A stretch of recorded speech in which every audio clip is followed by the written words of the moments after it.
Assalamualaikum warahmatullahi wabarakatuh.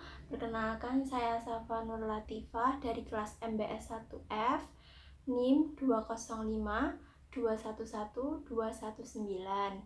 Di sini saya akan menjelaskan mengenai apa itu pengertian ekonomi Islam dan jenis-jenis dan perbedaan pemahaman ekonomi, permintaan dan penawaran dalam Islam, dan kebijakan fiskal dalam Islam. Untuk yang pertama, saya akan membahas tentang pengertian ekonomi Islam. Untuk yang pertama, pengertian ekonomi. Pengertian ekonomi. Ekonomi adalah ilmu pengetahuan sosial yang membahas tentang aktivitas kehidupan manusia sehari-hari yang berhubungan dengan produksi, memproduksi atau menghasilkan suatu barang dan jasa. Dan yang kedua berhubungan dengan distribusi, menyalurkan barang atau jasa. Dan yang terakhir, konsumsi barang atau jasa. Dan lalu, apa itu Islam?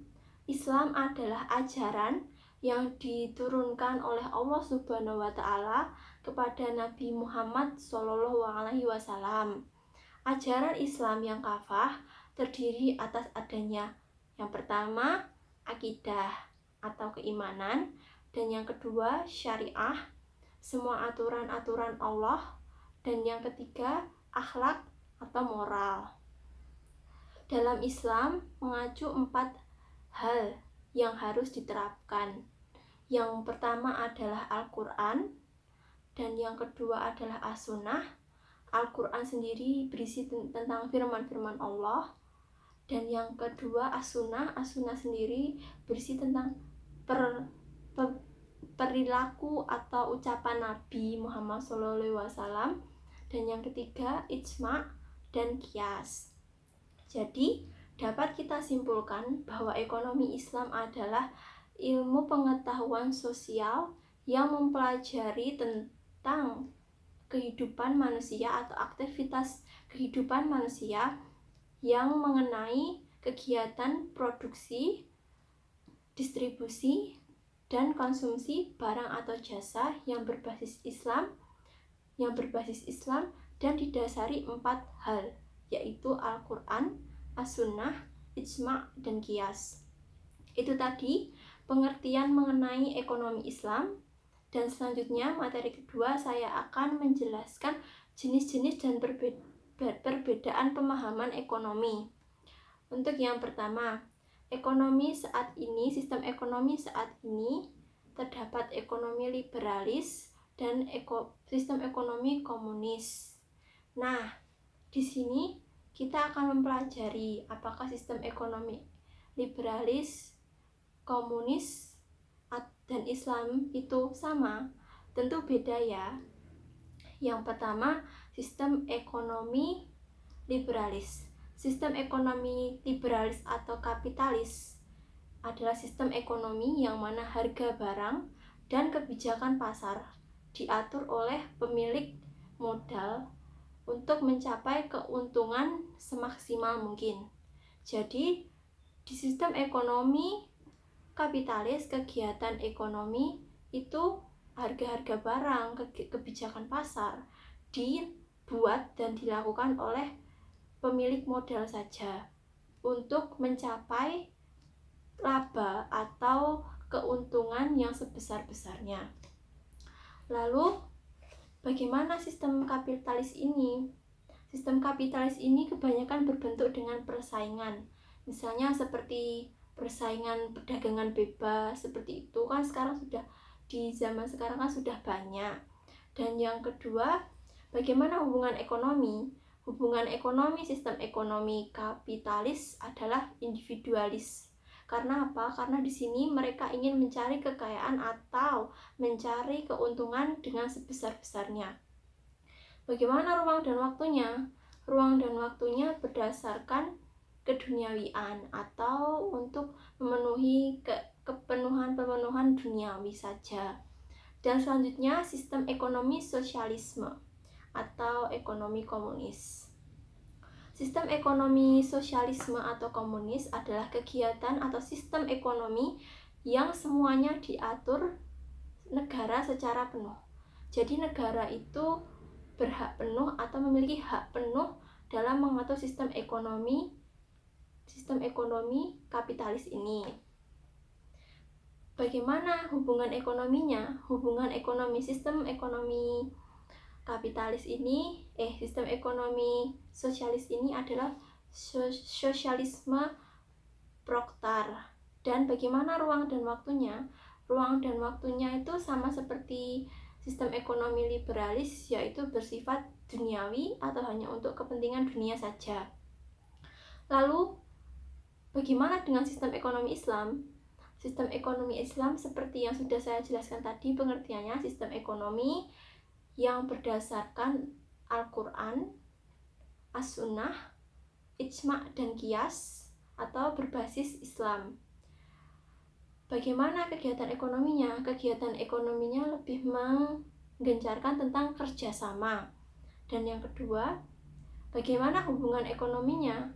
Hubungan ekonominya itu memberlakukan sama dan tidak membeda-bedakan antara satu umat dengan umat yang lain, karena bertujuan untuk mensejahterakan mensejahterakan semua umat.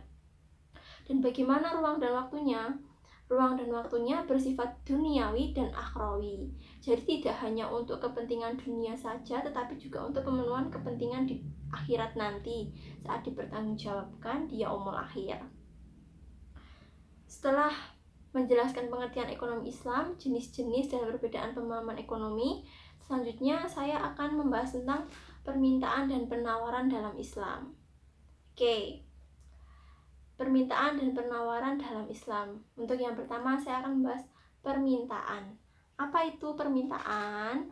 Permintaan adalah kegiatan konsumen, keinginan konsumen terhadap suatu barang atau jasa yang ingin dibeli pada tingkat harga tertentu. Dalam teori permintaan ini terdapat berbagai faktor-faktor yang mempengaruhi. Yang pertama adalah pendapatan konsumen. Semakin besar pendapatan konsumen akan mempengaruhi daya beli terhadap sesuatu. Dan yang kedua, harga barang lain yang terkait. Maksudnya di sini barang kan terbagi menjadi dua, ada barang komplementer dan ada barang substitusi. Dan keduanya ini saling berhubungan dan saling mempengaruhi. Dan yang ketiga, adanya selera konsumen. Selera konsumen sendiri adalah rasa atau keinginan atau yang disukai oleh konsumen itu sendiri. Dan yang ketiga, adanya ekspektasi atau harapan.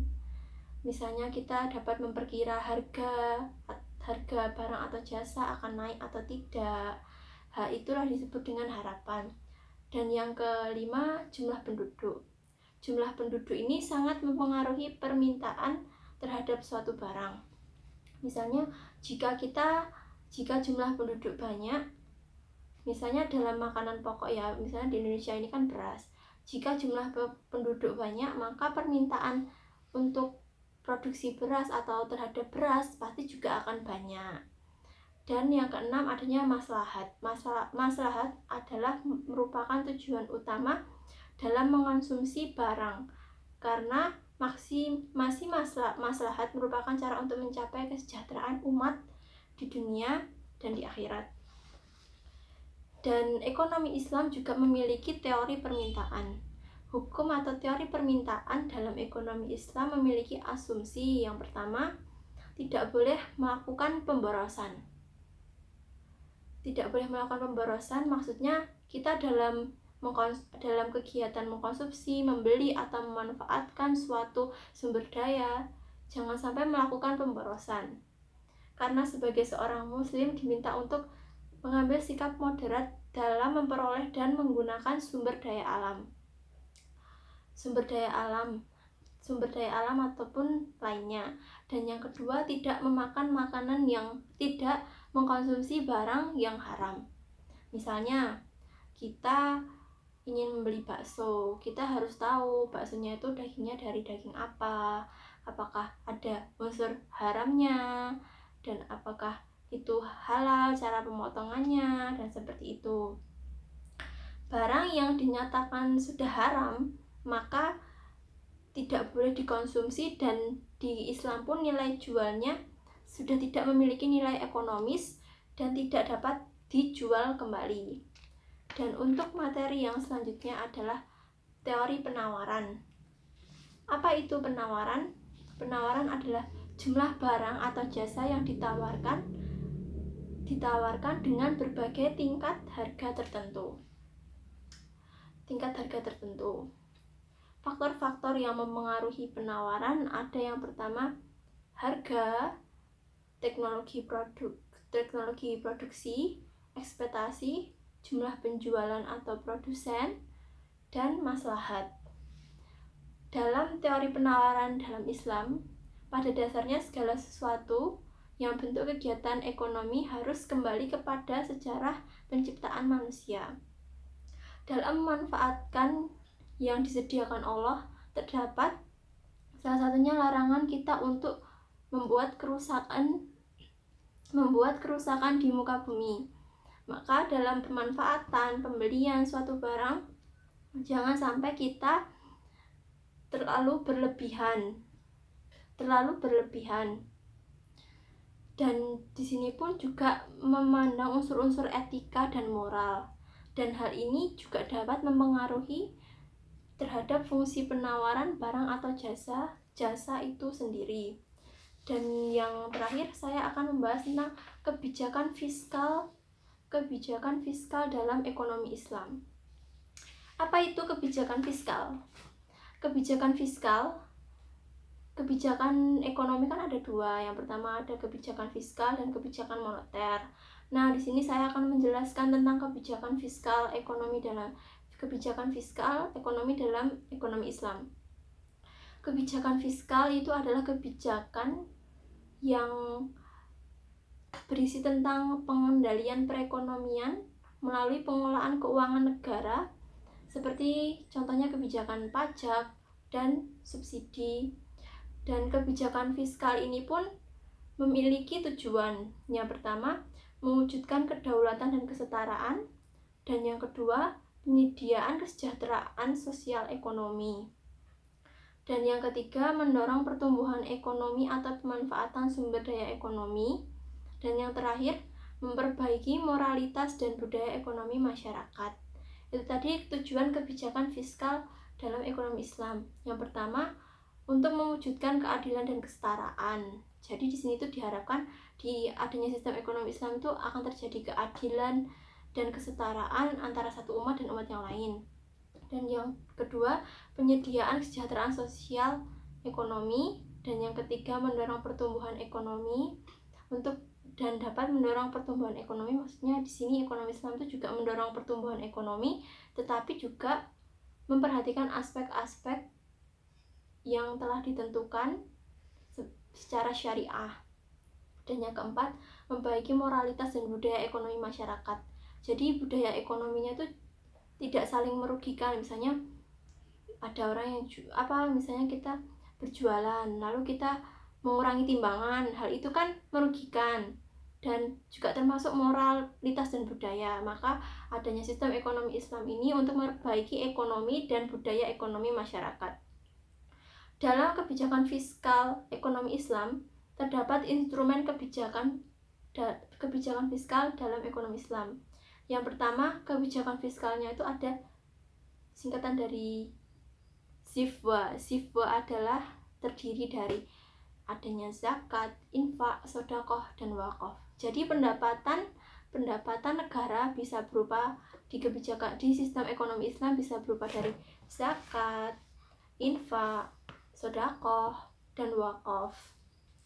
Dan yang kedua, adanya kharaj atau pajak pertanian. Dan yang ketiga, adanya jizyah. Jizyah adalah pajak perorangan. Pajak perorangan ini muncul pada zaman Rasulullah, dikenalkan pada zaman Rasulullah. Pajak perorangan ini dilakukan untuk kaum non-muslim pada masa itu untuk membayar kompensasi dari fasilitas-fasilitas yang sudah digunakan. Tetapi itu menjadi hukumnya tidak wajib jika mereka atau non-muslim tersebut merupakan seorang yang tidak mampu.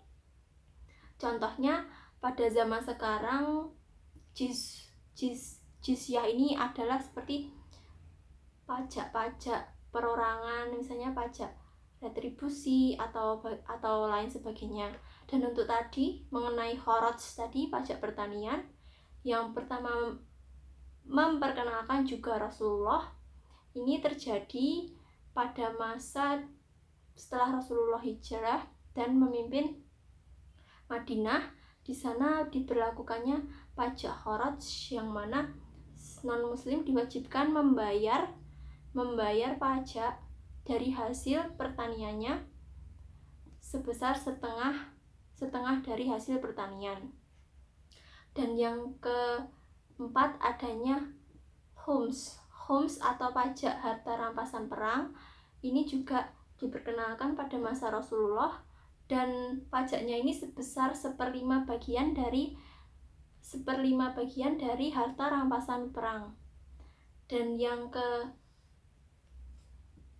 kelima adalah penerimaan lain-lain. Penerimaan lain-lain ini dapat berupa kafarat, denda, hibah, ataupun wakaf kalalah atau wakaf yang seorang yang tidak memiliki ahli waris dan lalu disebut warisan kalalah, warisan kalalah, dan lain sebagainya seperti hibah dan pendapatan lain yang didapatkan secara halal. Dan yang terakhir adanya usyur atau pajak perdagangan. Pajak perdagangan ini terjadi seperti misalnya suatu barang itu masuk ke dalam suatu negara. Jadi seperti kegiatan ekspor impor. Kalau barang masuk, jadi harus membayar pajak terhadap negara tersebut. Nah, seperti itu tadi penjelasan saya mengenai pengertian ekonomi Islam, terus sistem-sistem ekonomi Islam, dan apa itu teori penawaran dan teori permintaan dalam Islam, dan kebijakan fiskal dalam Islam. Sekian dari saya. Bila ada salah kata atau kekurangan, saya mohon maaf, karena di sini saya juga masih belajar. Sekian dari saya. Wassalamualaikum warahmatullahi wabarakatuh.